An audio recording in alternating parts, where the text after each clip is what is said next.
Karma? That's right. Manfred von Karma. He's the best prosecutor there is.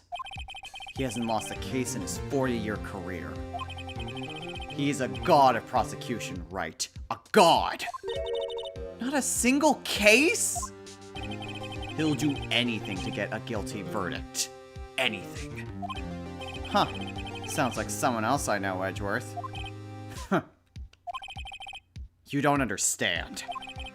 I mean, he'll really do anything. Manfred von Karma is a man to be feared. That's quite a claim coming from someone who forges evidence. He taught me what it really means to prosecute. What? Just picture a prosecutor as vicious as me, multiplied by a factor of 10. So he was your teacher then, Mr. Edgeworth? Something like that. And now he's trying to get you found guilty? What a creep! Oh, wait. Maybe he's planning on losing on purpose to help you out. Not a chance. He hasn't lost once in 40 years. 40 years!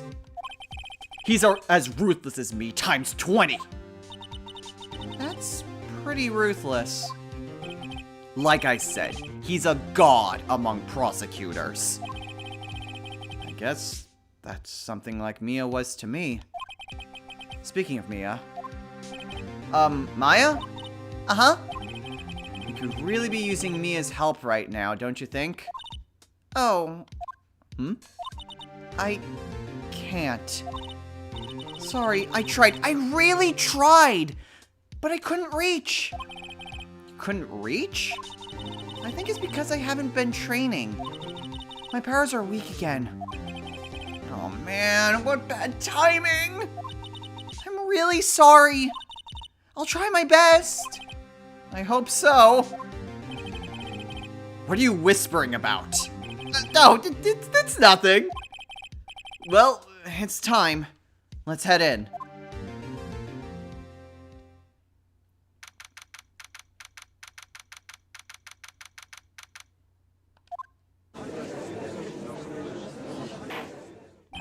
Court is now in session for the trial of Mr. Miles Edgeworth. The defense is ready, Your Honor. That is a character. Also, I can see where Edgeworth also gets his fashion sense.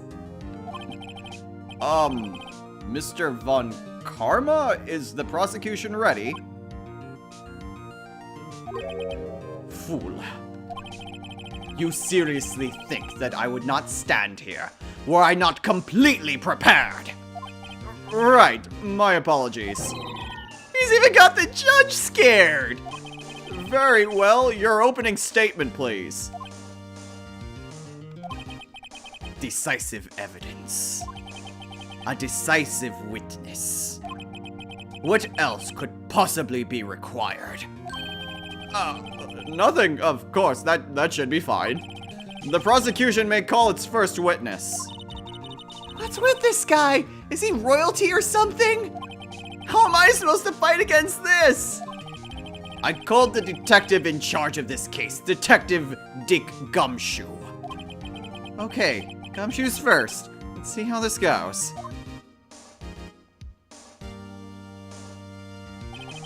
Describe the incident, now. Yes, sir. Detective Gumshoe looks nervous. Please take a look at the map. The murder happened late Christmas Eve, around midnight. There was one boat in the very middle of the lake. There were 2 men on the boat. Now there happened to be a woman camping here on the edge of the lake. At 12:10 a.m., she heard 2 pistol shots. Then the boat started to move. It went towards the boat rental shop.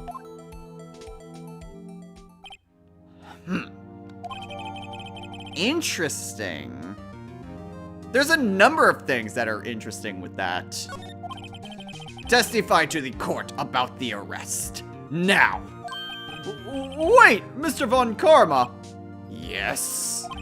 Actually, I'm the one that's supposed to be handling these proceedings. Wrong. There is only one thing you need to do here. You will slam down your gavel and say the word guilty. That is your rule. Yes, of course. You're quite right. No, he's not! Okay, so I guess the testimony is specifically about arresting Edgeworth. Not what he just said, which is great, but okay. A man called into the station about 30 minutes after midnight. We headed to the scene of the crime as fast as we could. That's where we found Mr. Edgeworth. Now, I didn't suspect him of anything at all, but the next morning, a body was found in the lake.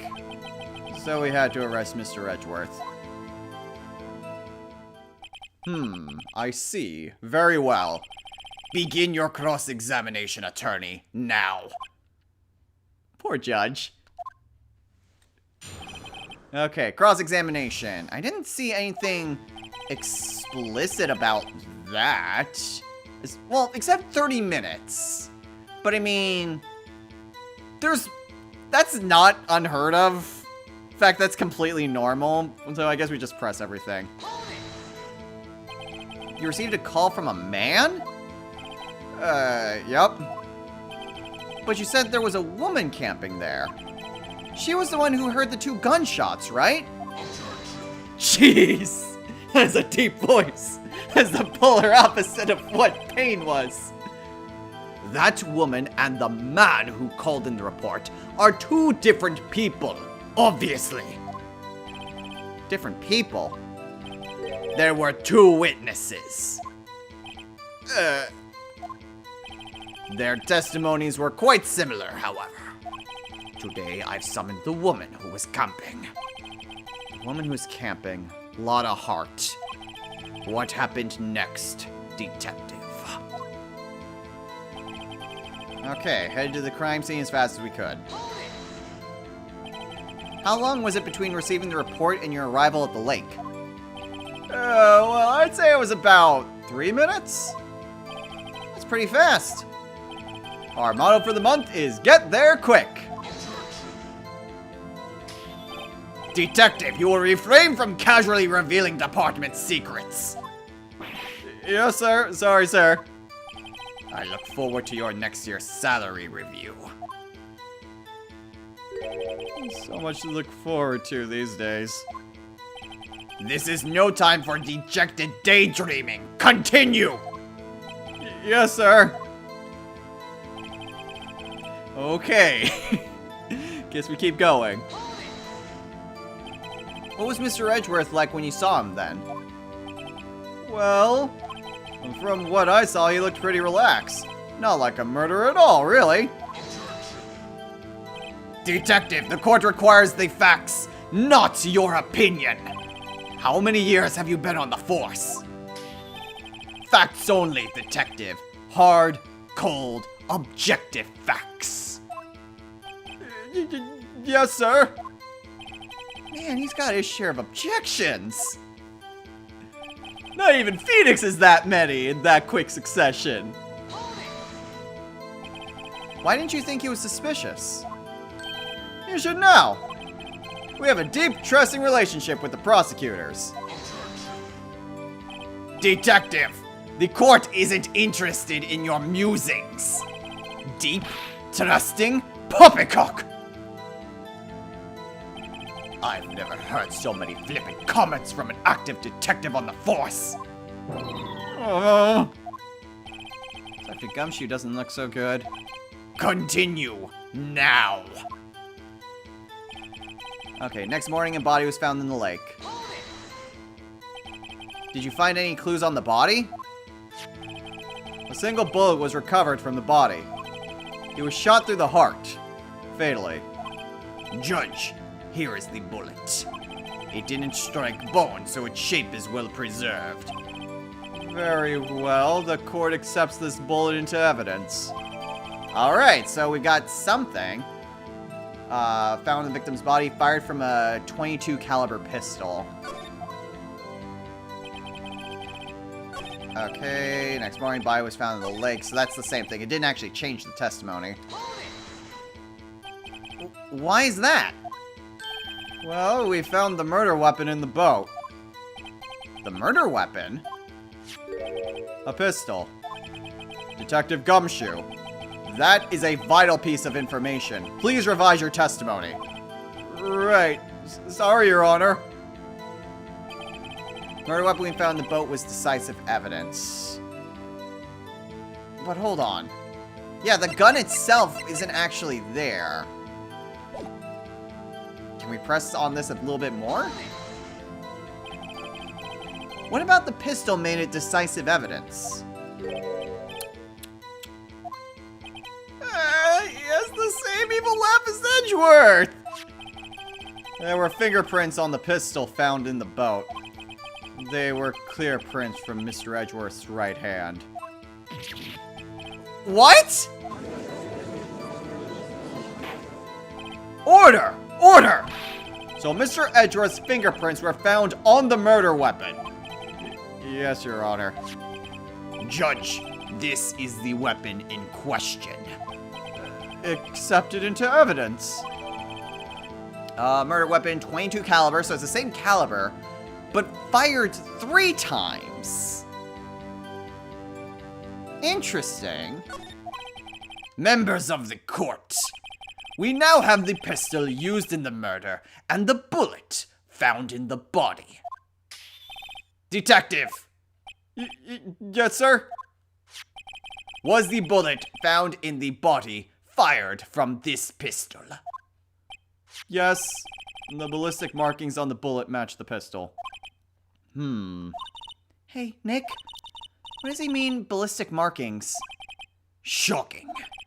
To imagine someone here does not know something as basic as ballistic markings. Nick, he's glaring at me! Very well, I will explain. Actually, Judge, you do it. Me? Ballistic markings are like the fingerprints of a gun. The barrel leaves distinctive marks on each bullet it fires. You can examine these ballistic fingerprints to see which gun fired the shot. It's quite accurate. Indeed. This leads to one inevitable conclusion. The bullet, found in the victim's heart, was without a doubt fired from this pistol. This pistol, which as you may recall, was covered with the defendant's own fingerprints. Order! Order! This is bad. This makes it look like Edgeworth did it. Well, Judge, I'd say it's almost decisive, yes. Honestly, I could declare a verdict at this point. However, you wish to hear the witness speak, no doubt. Very well. I'm somewhat fatigued, and so I will take a brief break. I will call my witness after the recess, which will last 10 minutes. Judge! Yes? What are you doing? A 10-minute recess, now!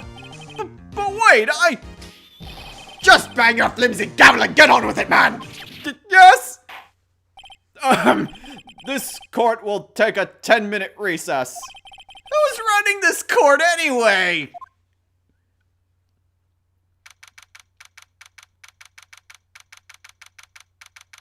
It only took like an hour. Edgeworth, what's going on here? Your fingerprints were on the murder weapon? And that foggy photo makes one thing clear. The only one who could have shot that man was the person in the photo. True. Was that you in the boat? Yes, it was me. What? But you must believe me, I didn't shoot him. Then who did? I don't know. You don't know? Weren't you right there? I heard a gunshot from very close by. Then the other man fell from the boat. I can't say why, but I thought at the time that he'd shot himself. You mean it was a suicide? That's the only explanation I can come up with. Huh? How am I going to convince anyone of that? Say, Maya? Huh? What? Any progress with Mia? Oh, sorry, it's no good. I know, I'm no good for anything, am I, Nick? If I can't call my sister, I may as well not be here, right? No, no, no, don't you ever dare say that to Maya. No, of course not, I need you here. I can see you're always trying to help out. Even if you don't actually help, it's the thought that counts, right? It's okay, Nick, you don't have to make me feel better. I don't know anything about trials or defense. What's more, I'm a spirit medium. We can't even contact spirits. Oh, everyone has their off days. I mean, I've just been getting lucky lately. You never know when my luck's gonna run out. Really? Oh, whoa! Right! Don't jinx this case any more than it already is! It's bad for my heart. Oh, sorry. Oops.